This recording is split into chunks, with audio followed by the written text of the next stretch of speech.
Sir ఎంజీఎన్ఆర్ఈజీఏలో 100 days employment ఉంది sir. బీబీజీరామ్జీలో 125 days ఎంప్లాయ్మెంట్ ఉంది సార్. దాని గురించి క్రిటిసిజమ్స్ వస్తున్నాయి, అది కొంచెం ఎక్స్ప్లెయిన్ చేయగలరా సార్? వెరీ గుడ్ అమ్మా. As part of current affairs session doctor Gindi's IAS అకాడమీలో ఎప్పటికప్పుడు మనము విద్యార్థులకు వచ్చేటువంటి అనేకమైనటువంటి డౌట్స్ ఉంటాయి.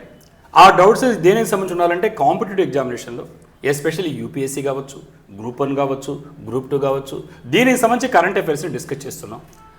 మరి ఇప్పుడు ఈ స్టూడెంట్ అడిగినటువంటి డౌట్ ఏంటంటే, మనంతా కూడా చూసాం ఇటీవల జరిగిన మార్పులు. దేంట్లో మార్పు వచ్చాయంటే ఇప్పటి వరకు దాదాపు 2 దశాబ్దాలు 2005లో ప్రారంభమైనటువంటి ఎంజీఎన్ఆర్ఈజీఏ అనే ప్రోగ్రాం స్థానంలో ఇప్పుడు వీబీజీ రామ్జీ అనేటువంటి ప్రోగ్రాం వచ్చింది. దీంట్లో 120 days 100 days ఉంటే దీంట్లో 125 days ఉన్నాయి కదా, ఏంటి తేడా? ఇదే డౌట్ అమ్మా. దీన్ని మనం మాట్లాడాలంటే అసలు మొట్టమొదట ఎంజీఎన్ఆర్ఈజీఏ అంటే ఏంటి ఐడియా ఉంది కదా? Mahatma Gandhi national rural employment guarantee act.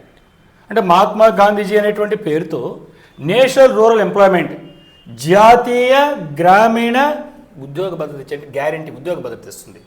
అంటే ఈరోజు మనం అనుకున్నాం ట్రైబల్ స్టడీస్ డిస్కస్ చేసాం, విలేజ్ స్టడీస్ డిస్కస్ చేసాం. As part of anthropology almost 69% of population మనకు ఎక్కడున్నారంటే విలేజెస్లో ఉన్నారు.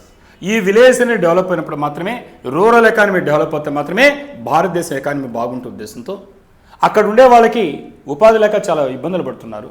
ఆ ఉపాధికి ఒక గ్యారంటీ ఇవ్వాలి, దానికి ఒక స్టాట్యూటరీ ఒక మెజర్ ఉండాలి అనే ఉద్దేశంతో దాదాపు 20 సంవత్సరాల క్రితం స్టార్ట్ చేసిన ప్రోగ్రాం పేరే Mahatma Gandhi national rural employment, MGNREGA guarantee act.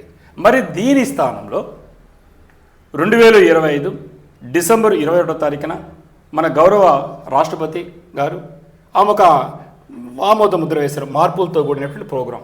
దాని పేరు ఏంటంటే వీబీజీ రామ్జీ. వీబీ అంటే వికసిత్ భారత్, జీ అంటే గ్యారంటీ ఫర్, రా ఆర్ అంటే ఏంటి రోజ్గార్. రోజ్గార్ అంటే ఐడియా ఉందమ్మా? రోజ్గార్. రోజ్గార్ అంటే ఎంప్లాయ్మెంట్, హిందీ పోర్డ్స్ ఇవన్నీ. రోజ్గార్ అంటే ఎంప్లాయ్మెంట్, దాన్నే వర్క్ అంటున్నాం, అంటే ఒక విధంగా ఉద్యోగం. మరి ఏంటి అజీవిక. ఏంటి అజీవిక అంటే లైవ్లీహుడ్, అంటే బతుకు తెరువు. ఒక మాట చెప్పాలంటే మన తెలుగులో చెప్పాలంటే ఎం అంటే మిషన్, ఒక కార్యక్రమం, ప్రోగ్రాం, ఒక ఈమ్తో స్టార్ట్ అయింది. జీ గ్రామీణ్. కాబట్టి Viksit Bharat guarantee for Rozgar and Ajeevika mission guarantee act of 2025 అంటున్నారు. సో ఇక్కడ వరకు క్లారిటీ వచ్చింది.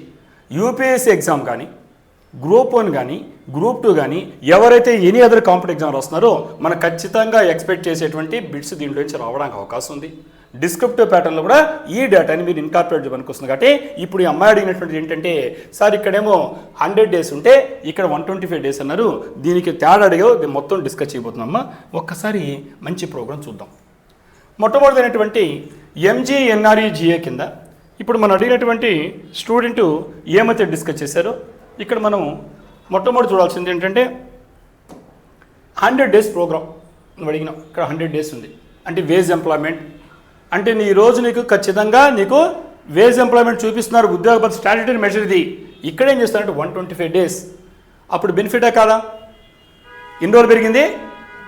25 days, అంటే 25% పెరిగినట్టే కదా. కాబట్టి ఇది ఫస్ట్ పాయింట్. అంటే డిఫరెన్స్ పేరులో కాదు, చాలామంది రాద్ధాంతాలు జరుగుతున్నాయంటే పొలిటికల్గా మనం మాట్లాడడం డిస్క్లైమర్ చెప్పాను.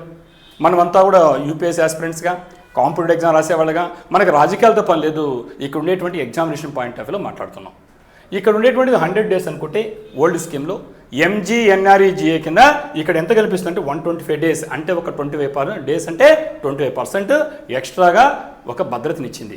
అంటే నీకు పని కల్పించలేని పరిస్థితుల్లో కంపల్సరీగా నీకు ఏదైతే ఉందో అన్స్కిల్డ్ అక్కడ ఉండేవాళ్ళు ఉంటారో ఆ గ్రామీణంలో వాలంటీర్గా స్వచ్ఛందంగా ముందుకు వచ్చినప్పుడు వాళ్ళకి అక్కడ పని కల్పించాల్సిన బాధ్యత ఎవరిపైన ఉందంటే ప్రభుత్వం పైన ఉంది. ఇది ఫస్ట్ పాయింట్. ఓకేమా? రైట్, ఇది అడిగింది.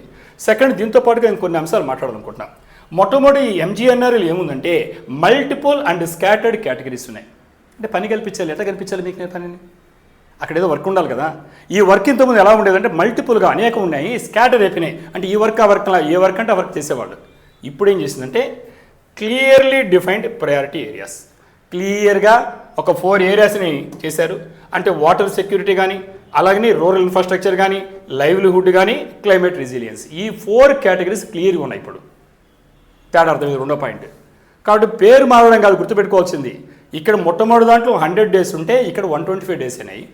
సెకండ్ డిఫరెన్స్ ఏంటంటే ఇంతకుముందు మల్టిపుల్ అండ్ స్కాటర్డ్ కేటగిరీస్, ఆ పని అనేది రకరకాలైనటువంటి కేటగిరీలు ఉంటే ఇప్పుడు క్లియర్ కట్గా 4 categories clear cut defined priority basis.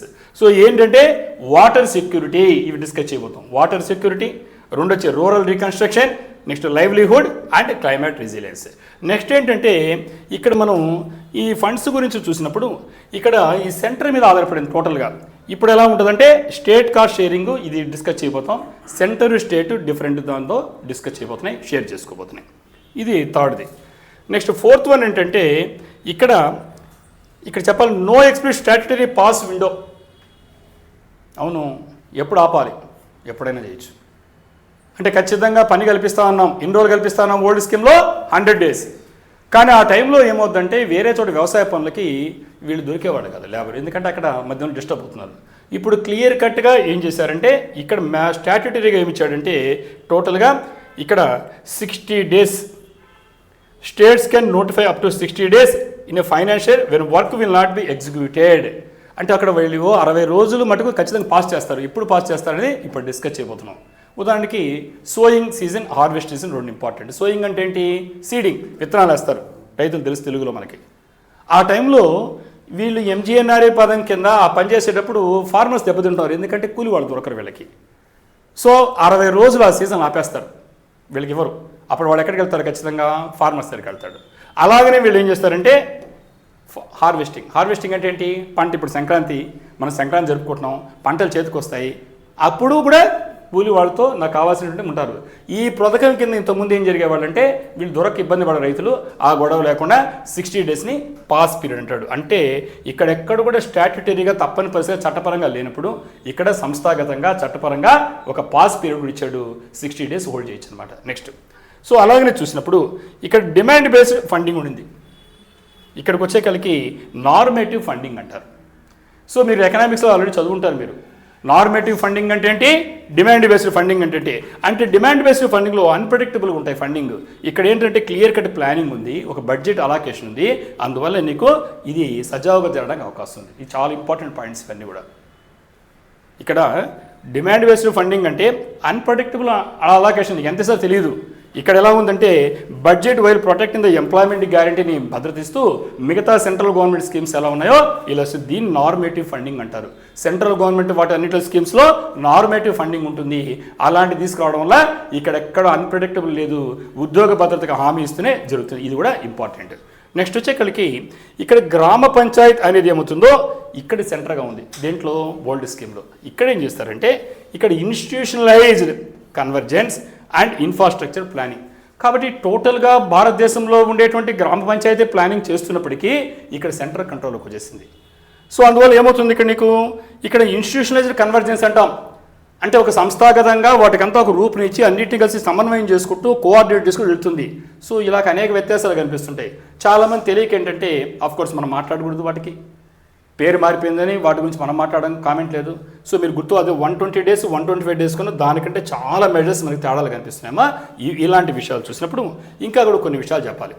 ఇక్కడ ఇంతకుముందు చెప్పినట్టుగా 1947 వీబీ ఉంటారు, మీరు అందరూ కూడా విన్నారా? వికసిత్ భారత్ అంటే ఏంటి? మన భారతదేశము అభివృద్ధి చెందిన దేశంగా 1947 గోల్ వెళ్తున్నాం, దాన్ని వికసిత్ భారత్ అంటున్నాం.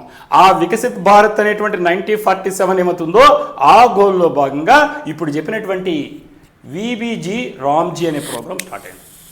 అంటే దాంట్లో భాగంగానే కంటిన్యూ అవుతుంది. అంటే 1940 ఒక పెద్ద మెజర్ అనుకుంటే దాంట్లో భాగంగా ఇది కంటిన్యూ అవుతుంది అనమాట. సో దీంట్లో మనం ఇంతకుముందు చెప్పినట్టుగా ఇక్కడ మనము ఈ రూరల్ ఇన్ఫ్రాస్ట్రక్చర్ అనేది ఎలా ఉంటుందంటే ఇప్పుడు డబ్బులు ఇచ్చాము, పని చేయిస్తున్నాం, బాగానే ఉంది, దేనికోసం చేయాలి? స్పెసిఫిక్ గోల్స్ ఉండాలి. ఇంతకుముందు ఎలా ఉన్నాయి? స్కాటర్డ్, అంటే ఒక స్పష్టంగా లేకుండా స్కాటర్ అయ్యి. ఇప్పుడు క్లియర్ కట్గా 4 గోల్స్ ఇచ్చారు. ఆ గోల్స్ ఏంటంటే మొట్టమొదటి వాటర్ రిలేటెడ్ వర్క్స్. అంటే నీళ్ళు ఉండాలి కదా, మన రూరల్ ఏరియాలో ఏం కావాలి? అగ్రికల్చర్ ఉంది, అగ్రికల్చర్ ఏం కావాలి? వాటర్ కావాలి. కాబట్టి క్లియర్గా వాటర్ సెక్యూరిటీ కావాలి, నీటి భద్రత కావాలి. నీ ఉద్యోగ భద్రత ఇస్తూనే ఏం కావాలంటే వాటర్ సెక్యూరిటీ కావాలి. కాబట్టి ఇక్కడ వాటర్ రిలేటెడ్ వర్క్స్ అయినటువంటి కన్స్ట్రక్షన్ ఆఫ్ కెనాల్స్, ఈ కెనాల్స్ తవ్వడం కానీ, అలాగే చెక్ డ్యామ్స్ నిర్మించడం కానీ, అలాగనే మనకుండే రీజనరేషన్ ఆఫ్ పాండ్స్, మనకు ఉండేటువంటి చెరువులు కానీ కొల కానీ పూడుకుపోయాయి, మళ్ళీ పూడికలు తీయడం కానీ, అలాగని అఫారెస్టేషన్ అడవుల యొక్క పెంపకం కానీ, ఇలాంటి వాటిని వాటర్ రిలేటెడ్ వర్క్స్ అంటాం. So all these works they give the water security, నీటి భద్రతను భారతదేశానికి అందిస్తుంది. కాబట్టి ఇదొక స్పెసిఫిక్ గోల్ ఇది. అలాగే మనం సెకండ్ గోల్ చూసినప్పుడు కోర్ రూరల్ ఇన్ఫ్రాస్ట్రక్చర్. మనం చేసేదంతా కూడా ఎక్కడ జరుగుతున్నాయని రూరల్ ఏరియాలో వాళ్ళకి ఉద్యోగ భద్రతనిస్తూనే ఈ వర్క్ జరుగుతుంది, రీకన్స్ట్రక్ట్ చేసుకుంటున్నాం భారతదేశాన్ని. సో కాబట్టి ఇక్కడ రూరల్ రోడ్స్, గ్రామీణాలకు ఏముండాలి, ట్రాన్స్పోర్టేషన్ ఉండాలి, రోడ్స్ కనెక్టివిటీ ఉండాలి. కాబట్టి రూరల్ రోడ్స్ ఉంటాయి. అలాగనే గ్రామ పంచాయతీ భవన్లు కావాలి మనకి, సరైన లేని చోట ఆ గ్రామ పంచాయతీ భవన్ కట్టుకోవచ్చు, ఈ ఫండ్స్తో వర్క్ చేయించుకోవచ్చు. అంగన్వాడీ సెంటర్స్ ఏమవుతున్నాయి కట్టుకుంటారు. అలాగనే సాలిడ్ వేస్ట్ మేనేజ్మెంట్ ఇష్యూస్, ఇలాంటి వాటిని ఏమంటామంటే కోర్ రూరల్ ఇన్ఫ్రాస్ట్రక్చర్ అంటారు. అంటే మనకు కావాల్సినటువంటి మౌలిక వసతులు, మన ప్రాథమికమైనటువంటి ఏమైతే ఉన్నాయో కోర్ అంటాం వాటిని, ఆ ఇన్ఫ్రాస్ట్రక్చర్ని గ్రామాల్లో డెవలప్ చేయడం కూడా స్పెసిఫిక్గా గోల్ ఇచ్చాడు. రెండో గోల్, ఒకటేమో వాటర్ సెక్యూరిటీ, రెండేమో core rural infrastructure. Third one వచ్చేకల్లా లైవ్లీహుడ్. అసలు గొడవ అంటే ఏంటి, నీ బతకడానికి ఏంటి, నీ జీవనాధారం ఏంటి. కాబట్టి లైవ్లీహుడ్లో రిలేటెడ్ ఇన్ఫ్రాస్ట్రక్చర్ చూస్తే మీకు తెలిసిందే, రూరల్ హార్ట్స్ అంటాం. రూరల్ హార్ట్స్ అంటే తెలుసు కదా మీకు, వీక్లీ వన్స్ మన సంత జరుగుతుంది. ఇక్కడ కూడా చూస్తుంటాం, తిరుపతి సరౌండింగ్ ఏరియాలో సంత అనే పేరుతో పిలుస్తారు. వీక్లీ వన్స్ డైరెక్ట్గా ఫార్మర్స్ వస్తారు, దాన్ని రైతు బజార్ పేరుతో పిలుస్తున్నాం. సో ఇలాగనే గ్రామీణ ప్రాంతాల్లో రూరల్ హట్స్ ఏమవుతున్నాయో వాటికి సంబంధించినటువంటి కన్స్ట్రక్షన్ చేపట్టుకోవచ్చు ఈ పథకం కింద. సో అలాగనే మనం చూసినప్పుడు ఫుడ్ గ్రెయిన్ స్టోరేజ్, నీ ఆహార ధాన్యాల్ని మనం సేకరించిన తర్వాత స్టోర్ చేసుకోవాలి, వాటికి సంబంధించిన పథకాలు. అలాగనే వాటర్ షెడ్స్ కానీ, సో అలా వర్క్ షెడ్స్ కానీ, అలాగనే సెల్ఫ్ హెల్ప్ గ్రూప్స్ ఉన్నాయి, మనకు స్వయం సహాయక బృందాలు అంటున్నాం. సో వాటికి సంబంధించినట్టు కానీ, డైరీ ఇన్ఫ్రాస్ట్రక్చర్, నీ పాడి పరిశ్రమకు సంబంధించి కానీ, ఇలాంటివన్నీ కూడా లైవ్లీహుడ్. కాబట్టి వీటికి సంబంధించినటువంటి కన్స్ట్రక్షన్స్ పనులు చేయడానికి థర్డ్ వన్. ఫోర్త్ వన్ వచ్చేకాళ్ళకి special works for extreme weather events. Cyclone వస్తూ ఉంది, ఫ్లడ్స్ వస్తున్నాయి, ఏం చేయాలి, కరకట్ట అంటాం. అంటే మనం సైడ్కి ఆ రోడ్డుకి మనం ఒక అర్థం. సో ఇలాంటి పనులు కూడా చేసుకో. Construction of cyclone or flood shelters. కాబట్టి మనం సైక్లోన్ షెల్టర్ అని, ఫుడ్ షెల్టర్స్ ఏమంటున్నామో అలాంటి వాటిని కన్స్ట్రక్ట్ చేస్తాం. అలాగనే ఎంబ్యాంక్మెంట్స్ అంటే ఈ కరకట్టలు లాంటివి సైడ్కి కడుతున్నాం. అలాగనే ఫారెస్ట్ ఫైర్ మేనేజ్మెంట్, సో అడవులు తగలబడి చూస్తుంటాం, అవి తగలకుండా మనకి ఏందో అలాంటి వర్క్స్ స్పెసిఫిక్ ఇచ్చేసింది, ఇంతకుముందు లేదు. తేడా అర్థమైందమ్మా. ఇంతకుముందు ఎలా ఉండింది, స్కాటర్డ్. ఇప్పుడు క్లియర్ కట్గా నువ్వు ఏం చేయొచ్చు ఈ పథకం కింద, క్లియర్ కట్గా గోల్స్ అయితే వచ్చేసాయి. సో ఇలాంటి గోల్స్తో మనము వచ్చిన తర్వాత మనము ఇంకోటి కూడా తేడా కూడా గమనించుకోవాలి, ఫండ్ షేరింగ్. ఇంతకుముందు ఏం చెప్పాను, ఇది సెంట్రలీ స్పాన్సర్డ్ స్కీమ్, అంటే మొత్తం సెంట్రల్ భరించేది. ఇప్పుడున్న డిఫరెన్స్ ఏంటంటే ఫండ్ షేరింగ్ క్లియర్ కట్ ఇచ్చేశారు. ఉదాహరణకి ఇక్కడ ఎగ్జాంపుల్ చూస్తే ఇది సెంటర్, ఇది స్టేట్ అని ఇచ్చారు. 90% సెంటర్ ఎక్కడ, నార్త్ ఈస్టర్న్ స్టేట్స్ ఏమవుతున్నాయో, అరుణాచల్ ప్రదేశ్ కానీ, అస్సాం కానీ, మీకు తెలిసిందే నార్త్ ఈస్టర్న్ స్టేట్స్. ఈశాన్య రాష్ట్రాలు అంటాం, హిమాలయన్ స్టేట్స్లో 90% సెంటర్ భరిస్తే అక్కడ 10% మాత్రమే స్టేట్స్ భరిస్తాయి ఈ కార్యక్రమం కింద. అలాగే మిగతా స్టేట్స్ ఏమవుతున్నాయో, సెంటర్ వచ్చి 60%, 40% షేర్ స్టేట్స్ ఉన్నాయి. 60% సెంటర్ భరిస్తే 40% స్టేట్ ఉన్నాయి. అదే నీకు యూటీస్ ఉన్నాయి, వితౌట్ అసెంబ్లీస్ లేకుండా, లెజిస్లేటివ్ లేకుండా ఎక్కడైతే మనకు యూనియన్ టెరిటరీస్ ఉన్నాయో అక్కడ మటుకు 100% అక్కడ లేదు. కాబట్టి అక్కడ సెంటర్ భరిస్తుంది. ఈ స్పష్టమైనటువంటి ఫండ్ షేరింగ్ ప్యాటర్న్ ఇంతకుముందు లేదు, సెంటర్ భరిస్తుంటే ఇప్పుడు టోటల్గా ఫండ్ షేరింగ్ అంటే క్లారిటీ వచ్చింది మీకు. ఇది కూడా గుర్తుపెట్టుకోవాల్సిన అంశాలు మీరు ఎగ్జామినేషన్ ఇలాగనే ప్రజెంట్ చేయండి. తర్వాత వచ్చే కాడికి ఇక్కడ ఇంతకుముందు చెప్పినట్టుగా ఈ నార్మేటివ్ అలాకేషన్ ఇప్పుడే ఎక్స్ప్లెయిన్ చేశాను నేను. సో మరి దాని తర్వాత వచ్చే కాడికి ఈ రెస్పాన్సిబిలిటీ ఎవరిపైన ఉందంటే స్టేట్ పైన ఉంది. సోల్ రెస్పాన్సిబిలిటీ పూర్తిగా, అంటే ఒక విధంగా చెప్పాలంటే ఇక్కడ ఎక్స్పెండిచర్కి కావచ్చు, అన్ఎంప్లాయ్మెంట్ అలవెన్స్కి కావచ్చు, పూర్తిగా ఎవరి పైన ఇచ్చిందంటే స్టేట్ పైన ఇచ్చింది. కానీ ఈ ప్రకారంగా ఫండ్ షేరింగ్ ఉంటుంది. సో మీకు క్లారిటీ వచ్చిందమ్మా. క్లారిటీగా మనం రకరకాల మనకు వద్దు, పాలిటిక్స్ వద్దు, ఏం కావాలి, మనకి ఏం కావాలంటే యూపీఎస్సీ ఎగ్జామ్ కావచ్చు, ఏపీపీసీ కావచ్చు, దాంట్లో వచ్చేటువంటి క్వశ్చన్స్ ఏమవుతున్నాయి, ఆ డేటాను ఎలా ఇన్కార్పొరేట్ చేస్తారు అనుకున్నప్పుడు ఈ డేటా మీకు సరిపోద్ది అనుకుంటున్నాను. క్లారిటీగా ఐడియా ఉందా లేదు ఇప్పుడు నీకు క్లియర్గా. So MGNREGA, Mahatma Gandhi national rural employment guarantee act, దానికి VBG రామ్జీ, VB అంటే వికసిత్ భారత్, G అంటే గ్యారంటీ, తర్వాత రామ్ అంటే రోజ్గార్ ఆజీవికా మిషన్, దాని తర్వాత G అంటే గ్రామీణ్ రూరల్ ఏరియా, కాబట్టి అక్కడ ఇచ్చేటువంటి భద్రతా చట్టం. తేడా క్లియర్గా అర్థమైంది అనుకుంటా. నీకేంటమ్మా డౌట్స్? సార్, ఈ స్కీమ్ వల్ల ఫార్మర్స్కి ఏమైనా బెనిఫిట్స్ ఉన్నాయా?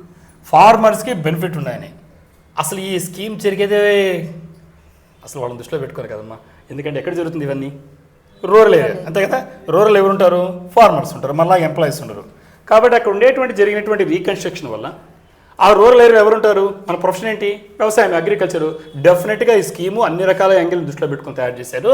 కాబట్టి ఎగ్జాంపుల్ చూస్తే ఫార్మర్స్కి ఎంత బాగా చూస్తుంది. ఇక్కడ మనం అనేక రకాలుగా విశ్లేషించవచ్చు. మొట్టమొదటి assure labour availability during peak sowing and harvesting. ఇప్పుడే చెప్పాను నేను. ఇంతకుముందే దాంట్లో వీళ్ళకి ఎంజీఎన్ఆర్ఈజీఏ కింద ఉన్నప్పుడు వీళ్ళు దొరికేటువంటి వాళ్ళు కాదు. నీకు సోయింగ్ చేయాలన్నా హార్వెస్టింగ్ చాలా కీలకమైన దశలు మీకు తెలిసింది. అగ్రికల్చర్లో విత్తనాలు నాటాలన్నా కానీ పంటలు కోయాలన్నా కానీ కీలకమైన దశల్లో మనకి దొరికేవాళ్ళు కాదు, ఎందుకంటే ఇన్ఫ్లేషన్. అలాంటి పరిస్థితుల్లో ఇప్పుడు అలా లేకుండా క్లియర్గా మనకు ఏం చెప్పాడు, పాసింగ్ సీజన్ పెట్టాడు చట్టపరంగా స్టాట్యూటరీగా. కాబట్టి 60 రోజులు ఖచ్చితంగా ఆపేస్తారు ఆ టైంలో రాష్ట్రాలు. ఏ రాష్ట్రానికి ఆ రాష్ట్రానికి క్లైమాటిక్ కండిషన్స్ ఉన్నాయి, ఆ రాష్ట్రాన్ని దృష్టిలో పెట్టుకుని గవర్నమెంట్ నిర్ణయం తీసుకుని వాళ్ళకి వదిలిపెట్టారు. సో వాళ్ళు ఏం చేస్తారంటే 60 రోజుల పాటు పాస్ అంటారు, అంటే ఎట్టి పరిస్థితుల్లో పనివ్వరు. కాబట్టి నీకు ఉండేటువంటి డేస్లో 365 డేస్లో నీకు 60 రోజులు పోతే మిగతా రోజుల్లో వాడుకుంటారు ఈ డేస్ని. సో కాబట్టి ఇప్పుడు రైతులకు లాభమా కదా అంటే, నాకు కూలి వాళ్ళు దొరకలేదు, నా పొలంలో పనిచేయడానికి అనే ఇబ్బంది లేకుండా స్పష్టంగా ఉంది. రెండోది prevention of artificial wage inflation agriculture. ఇప్పుడే చెప్పాను నేను, ఆర్టిఫిషియల్ వేజ్ ఇన్ఫ్లేషన్, కృత్రిమంగా కొరత ఏర్పడేది అప్పట్లో. ఇప్పుడు గొడవ లేదు, ఎందుకంటే ఆ టైంలో ఖాళీగా ఉంటారు, ఆ టైంలో ఈ పథకం కింద ఎలాంటి హామీ ఇవ్వరు, కాబట్టి దొరుకుతారు. సో అలాగని improved irrigation and ground work availability మీరు జాగ్రత్తగా గమనించండి. ఇప్పుడు చెప్పిన అంశాలు ఇక్కడ కేవలం 125 డేస్ పనిస్తున్నారా, 100 డేస్ అనేది కాదు చూడాల్సింది. ఇప్పుడు మనం ఈ దృష్టిలో పెట్టుకున్నప్పుడు ఇరిగేషన్ కానీ కెనాల్స్ కానీ ఇవన్నీ చేయడం వల్ల ఖచ్చితంగా ఇరిగేషన్ ఉండాలి కదా.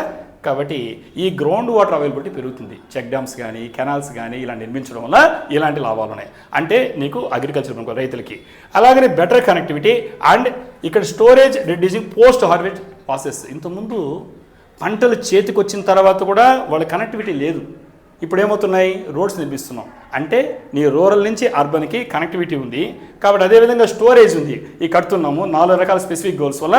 సో అలాంటి ఇబ్బందులు లేకుండా పండించిన పంట తిరిగి మళ్ళీ గిట్టుబాటు ధరకు అమ్ముకోవడానికి, ఆ వచ్చేంతవరకు తీసుకెళ్ళడానికి, అంత వరకు స్టోరేజ్ చేసుకోవడానికి అలాంటి ప్రాజెక్టు ఈ పథకం కింద కన్స్ట్రక్ట్ అవుతాయి. కాబట్టి రైతానికి లాభమా కాదు చెప్పండి, లాభం. అలాగని చెప్పాలంటే climate focused work protecting crops from extreme weather. ఇప్పుడే చెప్పాను. మనం 4వది ఏంటి అంటే సైక్లోన్ కానీ ఫ్లడ్స్ కానీ ఇలాంటప్పుడు మనకి గందరగోళంగా ఉన్నాం. క్లారిటీగా ఇవ్వడం వల్ల సో ఎటువంటి వచ్చినా కూడా ఈ యొక్క తుఫానులు కావచ్చు ఇలాంటివి వచ్చినప్పుడు, ఫ్లడ్స్ కానీ వర్షాలు వచ్చినప్పుడు, విపరీతమైన వర్షాలు వచ్చినప్పుడు ఈ క్లైమాటిక్ కండిషన్స్ వచ్చేంతవరకు తట్టుకొని రైతులను తన ధాన్యాన్ని దాచిపెట్టుకోవడానికి ఇలాంటి వాటిని పనికొస్తుంది. కాబట్టి ఫార్మర్కి లాభం అంటామా నష్టం అంటామా? ఇప్పుడు ఫార్మర్కి లాభమా నష్టమా దీంట్లో? ఖచ్చితంగా. అంటే ఒక క్లారిటీగా కేవలం మనం చూడాల్సింది 100 డేసా 125 చూడబాకండి. ఇలాంటి దాన్ని చాలా జాగ్రత్తగా ప్లాన్ చేశారు. ఇది కూడా నేను చెప్తున్నాను. Next any doubts? సార్ ఒక డౌట్ ఉంది సార్. ఈ స్కీమ్ కింద ఫార్మర్స్కి వచ్చే బెనిఫిట్స్ మనకి అర్థమైంది, ఇంకా లేబర్స్ కూడా ఏమైనా బెనిఫిట్స్ ఉన్నాయా సార్? డెఫినెట్గా, ఎందుకంటే ఇది ఒక ఫ్రేమ్. ఇది ఈ ఫ్రేమ్లో ఫార్మర్స్ ఎందుకుంటారు, లేబర్స్కి ఉంటారు. వీళ్ళిద్దరు కోఆర్డినేషన్ ఈ పథకం. టేక్ ఫర్ ఎగ్జాంపుల్ ఇక్కడ చూసామంటే ఈ Viksit Bharat G Ramji act, Viksit Bharat guarantee for Rozgar and Ajeevika mission guarantee act ఈ మధ్య పిలుస్తున్నాము. అంటే ఉద్యోగ భద్రత కల్పించింది. ఆ పేర్లో ఉంది రోజ్గార్. రోజ్గార్ అంటే ఏం చెప్పాను, ఎంప్లాయ్మెంట్, వర్క్. అజీవిక అంటే ఏం చెప్పాను, హిందీ వర్డ్స్ ఇవన్నీ. అజీవిక అంటే ఏం చెప్పాను, బతుకుతారు, లైవ్లీహుడ్. కాబట్టి అది పేర్లో ఉంది ఇక్కడ రోజ్గార్ అండ్ అజీవిక. రోజ్గార్ అంటే ఎంప్లాయ్మెంట్ ఏదో వర్క్, అజీవిక అంటే ఏం చెప్పాను, లైవ్లీహుడ్, బతుకు తెరువు. కాబట్టి ఏం చేసింది, గ్యారంటీ ఇచ్చింది. కాబట్టి వాళ్ళకే take for example hire earning potential with 125 guaranteed work days. ఇంతకుముందు 100 డేస్ ఉంటే ఇప్పుడు 125 డేస్ వర్కింగ్ డేస్ ఇస్తూ ఉంది. కాబట్టి ఆటోమేటిక్గా 25% అనేది వాళ్ళకి పెరిగింది. సెకండ్ ఆస్పెక్ట్ చూస్తే ఇక్కడ మనకు predictive work availability through advance local planning. ముందుగానే ప్లాన్ చేసుకుంటున్నాం, ఎప్పుడు పని దొరుకుతుంది, ఎప్పుడు నాకు దొరకదు, ఎప్పుడు పాస్ ఇస్తున్నారు, క్లియర్గా అడ్వాన్స్డ్గానే అవైలబిలిటీ నీకు ఎప్పుడు పని దొరుకుతుందో క్లారిటీ ఉంది. కాబట్టి తను ప్లాన్ చేసుకుంటాడు తనకు సంబంధించినటువంటి లైవ్లీహుడ్. అలాగనే చూస్తే timely and transparent digital wage payments. నీకు 1 వీక్ మ్యాక్సిమం 15 డేస్లో పడిపోతాయి అమౌంట్ చేసిన పనికి. డిజిటల్ పేమెంట్స్ ఇది ఇంపార్టెంట్, ట్రాన్స్పరెంట్ అంటే క్లారిటీగా. ఇప్పుడు మనం డిజిటల్ ఎకానమీకి ఎంటర్ అయిపోయినాము కాబట్టి నేను మళ్ళీ బిల్స్ పెట్టుకొని ఇవన్నీ లేదు. నీకు 1 వీక్ లోపల వస్తుంది. టైమ్లీ అండ్ ట్రాన్స్పరెంట్, పారదర్శకం, దీంట్లో అవినీతికి తావు లేకుండా క్లారిటీగా డిజిటల్ వల్ల నీకు పడిపోతుంది. 15 డేస్ లోపల ఇది వస్తుంది. అలాగనే ఇక్కడ legal protection through mandatory unemployment allowance. ఒకవేళ నీకు అన్స్కిల్డ్ వాడు వాలంటరీగా వచ్చి నీకు నాయన పని కల్పించండి అని ఇవ్వకపోతే ఇక్కడ ఖచ్చితంగా ఏమి ఇవ్వాల్సి వస్తుంది,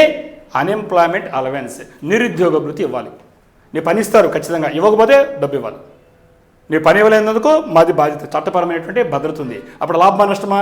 లాభం. సో అలాగనే చూస్తే direct benefits from improved village infrastructure. ఎప్పుడైతే గ్రామీణ ప్రాంతాల్లో మౌలిక వసతులు ఇన్ఫ్రాస్ట్రక్చర్ డెవలప్ అయినాయో ఖచ్చితంగా ఏమవుతుందంటే ఇది బెనిఫిటే కాదంటావా? ఇప్పుడు లేబర్ బెనిఫిట్ ఉందంటే లేదంటావా? అమ్మా ప్లీజ్, ఉన్నాయా లేవా? Yes sir. Yes, doubt clarify అయిందా? Yes. అంటే ఇప్పుడు ఎవరికి ఉపయోగపడింది? ఫార్మర్స్ అండ్ లేబరర్స్ ఇద్దరికి ఎస్. సార్. ఒక విధంగా చెప్పాలంటే మన భారతదేశానికి 69% ఆఫ్ పాపులేషన్ లివింగ్ ఇన్ ఎక్కడ?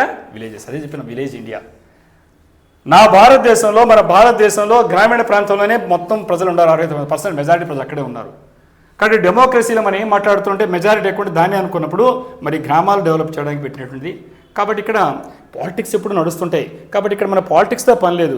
యూపీఎస్సీ ఎగ్జామినేషన్ పాయింట్ దృష్టిలో పెట్టుకుంటున్నాం. అలాగనే ట్రాన్స్పరెంట్ ముఖ్యంగా కావాల్సింది, అకౌంటబిలిటీ పెరిగింది. దాంతోపాటు ఇంతకుముందు స్పెసిఫిక్ గోల్ లేకపోతే స్పెసిఫిక్ గోల్స్తో క్లారిటీగా ఒక రూరల్ ఇన్ఫ్రాస్ట్రక్చర్ని డెవలప్ చేసుకుంటూ, ఒక మార్కెటింగ్ సౌకర్యాలు కల్పిస్తూ, అలాగనే వాళ్ళకు ఉండేటువంటి పని దినాలు పెంచుకుంటూ, రైతులకు ఇబ్బంది లేకుండా చట్టపరమైన రక్షణ ఇస్తూ 60 రోజుల పాస్ వల్ల హార్వెస్టింగ్ సీజన్ కానీ సోయింగ్ సీజన్లో వాళ్ళకి సరైనటువంటి కార్మికులు కూలి వాళ్ళు దొరుకుతారు. ఇలాంటి అనేకమైన కార్యక్రమాలతో ఈరోజు మన వికసిత భారత్ 1947 లక్ష్యంతో అభివృద్ధి చెందిన భారతదేశం అనేటువంటి లక్ష్యం ఏమవుతుందో దాని ప్రకారంగా వీళ్ళని తొలేడుగా మాట్లాడుతున్నాం. ఇంతకుముందు చెప్పిన డిస్క్లైమర్గా మనం ఏ రాజకీయ పార్టీ చెందో మన భారతదేశాన్ని పార్టీకి చెందుతాం. Okay right. Any doubt? Sir thank you. Wish you all the success.